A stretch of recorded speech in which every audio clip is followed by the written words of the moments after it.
déçu du résultat. Un nul n'aurait pas été illogique. Oui, je suis d'accord sur les stats, oui. Sur la deuxième mi-temps qu'on livre, oui. Mais est-ce que c'est pas encore plus perturbant de dire ça? Parce que ça veut dire qu'on avait les moyens de faire mieux qu'une défaite et qu'on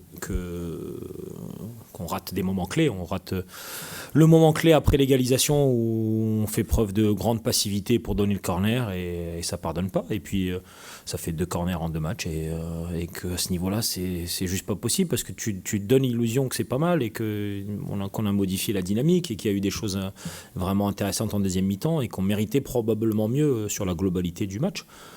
Mais voilà, 2-1 à la maison pour l'adversaire et 3 points qui s'envolent pour moi trop facilement, sachant qu'on a complètement raté la première mi-temps et qu'au finalement notre chance de prendre des points elle se résume à ces 50 minutes à partir de la mi-temps. C'est ça ce qu'on appelle l'apprentissage?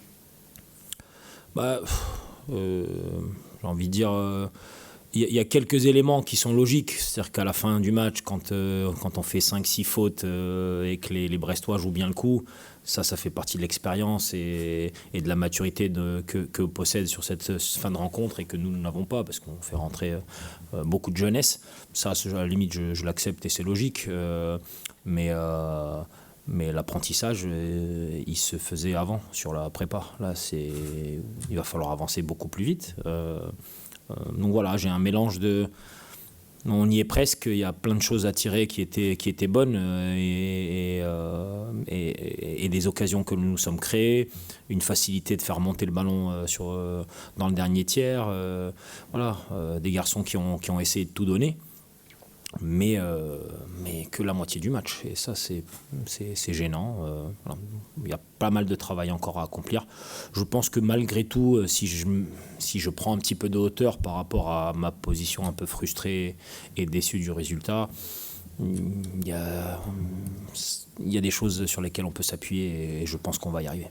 Cette première mi-temps manquée, est-ce qu'elle peut aussi s'expliquer par ce changement que vous avez dû faire au dernier moment avec la blessure de Sama? Certainement, en partie, mais je ne veux pas être une équipe qui dépend d'un joueur et qui, quand il y a un moment où il faut s'adapter, parce que beaucoup d'équipes l'ont vécu ce moment-là, resserrer les rangs et trouver vite des solutions et ne pas être perturbé.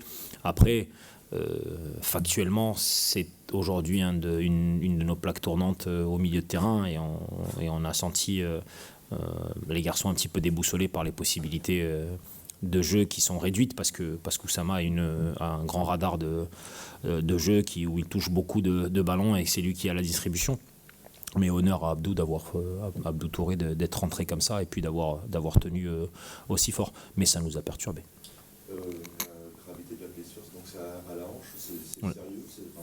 À partir du moment où il a senti ça, ce déclenchement sur une frappe et que derrière il n'a pas pu reprendre, j'évalue le degré de gravité assez haut.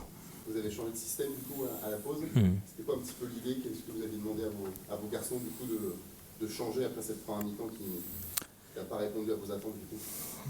L'idée de jouer à 3 derrière avec des pistons, c'est pour être mieux placé quand on perd le ballon, pour être en situation de mieux défendre et d'avoir des duels, on va dire, mieux couverts dans la ligne défensive. Et quand ces duels ont été tous les uns après les autres perdus, il n'y a plus trop de sens de jouer sur ça. Et des garçons qui n'ont pas répondu aux attentes qui étaient placées.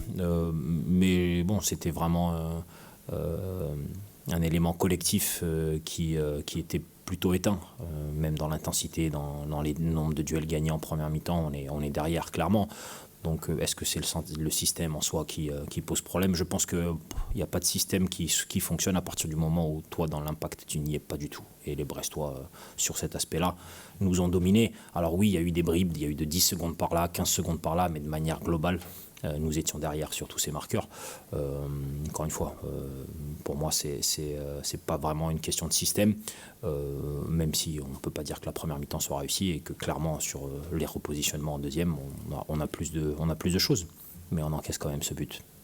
En parlant justement de duel gagné, d'affinités, l'an dernier, un des points forts, l'état d'esprit, la défense, et là en 2 matchs, à chaque fois vous avez fait 2 buts. Oui. Est-ce que ça t'inquiète? Absolument. Et c'est ce que j'ai dit aux garçons.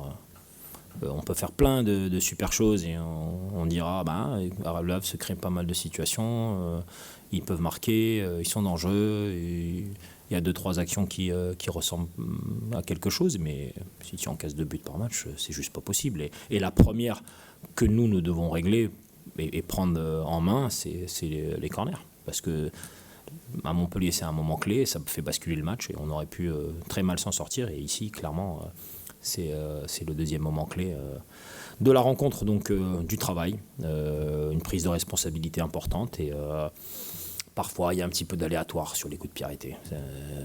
C'est très bien tiré et puis le joueur adverse arrive au bon moment. Mais quand il y a une espèce de récurrence, il faut s'en inquiéter et surtout il faut retrousser les manches et puis aller au travail et essayer de faire le maximum pour enlever, pour effacer ces moments importants du match qui aujourd'hui nous coûtent des points. C'est un match particulier, Lucas, parce que c'était le premier en Ligue 1 au Stade Océan. Est-ce que ce contexte-là, ça peut aussi avoir une influence sur cette première mi-temps qui a été manquée c'est bon qu'on a beaucoup parlé dans tous les médias que ce match-là a été le premier.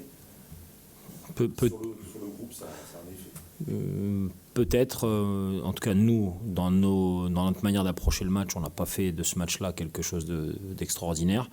Et puis c'est quand même un vrai privilège de pouvoir rejouer en Ligue 1 dans ce stade qui a maintenant une vraie histoire. Ça ne peut pas représenter une pression.